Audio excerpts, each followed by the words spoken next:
নির্ধারিত সময়ের ৩ ঘণ্টা পর অস্ট্রেলিয়ার মেলবোর্ন শহরের কনসার্টে মঞ্চে ওঠেন নেহা কক্কর। যদিও মঞ্চে উঠে সবার কাছে হাত জোড় করে ক্ষমা চেয়ে নেন। এরপরই শুরু করেন অঝরে কান্না।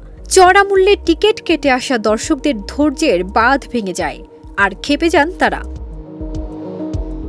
মঞ্চে গাইতে উঠে প্রথমে ক্ষমা চেয়ে নেহা বলেন, আপনারা সত্যিই ভালো, অনেকক্ষণ ধৈর্য ধরে অপেক্ষা করছেন।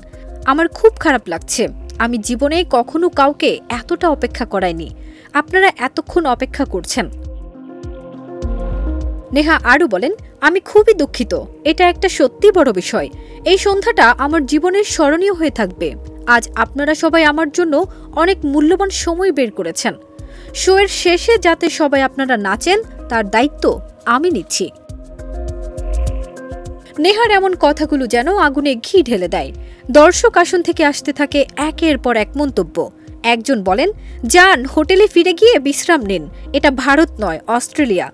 এই কথা কানে যায় গায়িকার।